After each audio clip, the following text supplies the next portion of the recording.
Just calm down. Are you serious? Just calm down. This is a very disturbing report. Now, I know Fast and Furious really upset you when a lot of guns got through the hands of Eric Holden, when Eric Holder couldn't hold on. And I know the NSA scandal was disastrous for us, and it shows us we have no privacy, let's face it. It didn't feel good when you found out more about the IRS targeting certain groups for political reasons. And I mean, then there's Benghazi and the dead Americans. And oh, by the way, that happened in Libya. And that happened because the Arab Spring, of course, which that happened because President Obama went to Cairo, Egypt in the first 6 months of his presidency. He rushed to Egypt. It took him 5 years to get to Israel, but he rushed to Egypt to fire up the Muslims, to believe in the caliphate, to believe in themselves. And what happened? The Arab Spring began, which is prophesied in the Bible that it would happen. And the nations like the Ivory Coast got rid of their president. Tunisia overthrew Ben Ali. Egypt got rid of Hosni Mubarak. And then Libya was rising up against Muammar Gaddafi, but they weren't going to get it done. So President Obama set up a no-fly zone, got the help of 4 or 5 other NATO nations in what he called a soft intrusion. And Gaddafi was brutally murdered in the streets.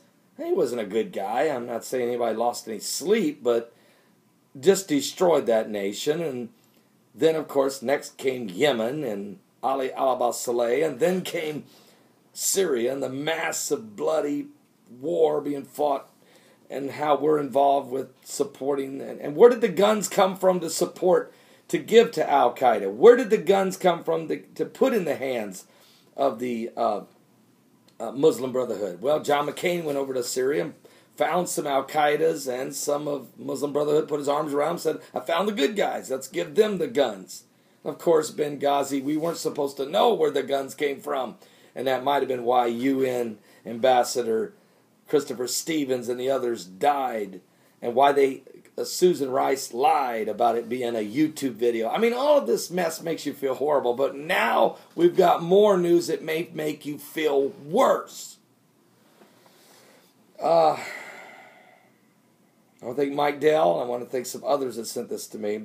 You can add another drop of tragedy to the story of the American reluctant, no boots on the ground operation in Libya back in 2011 in the Arab Spring. Weapons that were never secured under Muammar Gaddafi have been made their way to Nigeria in the hands of Boko Haram, the Islamic terrorist organization that's now holding hundreds of Nigerian Christian schoolgirls. Now, last May, Boko Haram staged an attack in the town of Bama, killing 55 innocent people and freeing 100 of their murderous prisoners. That month, Reuters ran a story by a man named Tim Cox. He headlined it, Nigeria's Islamists are staging bolder, deadlier comeback. He also wrote, the Bama attack shows that Boko Haram substantial firepower, including machine guns and large numbers of rocket-propelled grenades and pickup trucks mounted with anti-aircraft guns, a sign that the weapons are flooding into Nigeria from the Libyan war that helped the rebels seize parts of Mali last year and have reached Nigeria, according to officials. Let this be a miserable lesson, folks, in the dangers of our failed foreign policy oblivions.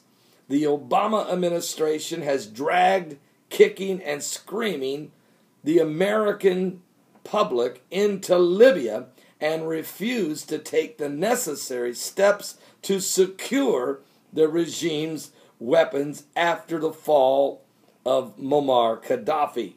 This light foot approach was praised by many as a low-risk new model for American military action, and that might be why the Obama administration has just cut 80, say it with me, 80,000 soldiers from the U.S. Army.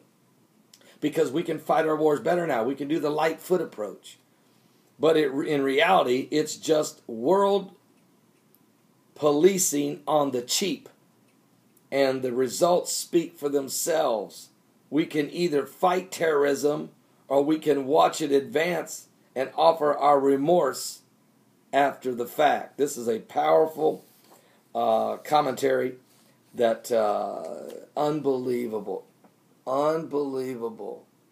What a failed foreign policy. It's so failed that it's deliberate. You have to say it's either horrendously incompetency or it is a deliberate strategy to give life to radical Islam.